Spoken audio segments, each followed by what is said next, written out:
തൃശൂർ ചേലക്കര ആറ്റൂരിൽ ജനവാസ മേഖലയിൽ ഇറങ്ങിയ വാഴക്കൊമ്പനെ മയക്കുവെടി വെച്ച് പിടികൂടണമെന്ന ആവശ്യം.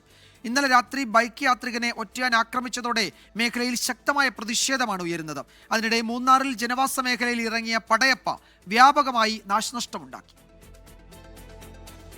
ഇന്നലെ രാത്രി ആറ്റൂർ പാറപ്പുറത്ത് ഇടറോഡിലൂടെ വരികയായിരുന്ന അനീഷിന് നേരെയാണ് ഒറ്റയാൻ വാഴക്കൊമ്പൻ പാഞ്ഞെടുത്തത്. ബൈക്ക് ഉപേക്ഷിച്ച സമീപത്തെ വീട്ടിലേക്ക് ഓടിക്കയറിയാണ് അനീഷ് രക്ഷപ്പെട്ടത്.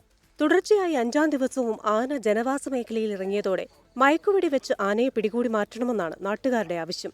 ഈ ആന എന്നെ ഒരു 2 അടി മുമ്പൊക്കം വെച്ചാരണം ഞാൻ ബൈക്ക് അവിടെ ഇട്ടിട്ട് ഓടിയപ്പോൾ എൻ്റെ പിന്നാലെ വന്നു, ബൈക്കിനെയും തള്ളി നീക്കി പോവുകയാണ് ചെയ്തത്. ഈ കാട്ടിൽ കയറ്റി വിടുന്നതല്ല ശാശ്വത, ഈ കാട്ടിൽ നിന്ന് മാറ്റണം. ഇത് ഉൾക്കാടില്ല ഇവിടെ. ഇത് കഴിഞ്ഞാൽ ഇവിടുന്ന് വാഴാനി ഭാഗത്ത് പോയി ഇറങ്ങും, തോന്നൂർക്കര ഇറങ്ങും, മണ്ണാത്തിപ്പാറ അങ്ങനെയുള്ള ഭാഗങ്ങൾ മുഴുവൻ ഇറങ്ങും. ഇവിടെ കയറ്റി വിട്ടിട്ട് ആനേനെ ഇവിടുന്ന് പിടിച്ചു കൊണ്ടുപോകണം, മയക്കുവെടി വെച്ച് പിടിച്ച് ഇവിടുന്ന് വേറെ കാട്ടിൽ കൊണ്ടുപോകണം. ചേലക്കര വാഴക്കോടും കാട്ടാനക്കൂട്ടം ഇറങ്ങി. ആതിരപ്പള്ളി കാലടി പ്ലാന്റേഷൻ തോട്ടിൽ കാട്ടാനയെ ചരിഞ്ഞ നിലയിൽ കണ്ടെത്തി. അതിനിടെ മൂന്നാറിൽ വീണ്ടും പടയപ്പ ഇറങ്ങി. ചെണ്ടുവാര എസ്റ്റേറ്റിൽ വ്യാപകമായി കൃഷി നശിപ്പിച്ചു. പത്തനംതിട്ട ചിറ്റാറിലും മറയൂർ കാന്തല്ലൂർ റോഡിലും കാട്ടാനക്കൂട്ടം ഇറങ്ങി. കാന്തല്ലൂരിൽ ഇറങ്ങിയ കാട്ടാന സർക്കാർ കെട്ടിടം തകർത്തു. വീടുകളിൽ നിർത്തിയിട്ടിരുന്ന കാറുകളും ആന ആക്രമിച്ചിട്ടുണ്ട്. വിവിധ ബ്യൂറോകൾക്കൊപ്പം 24 തൃശൂർ.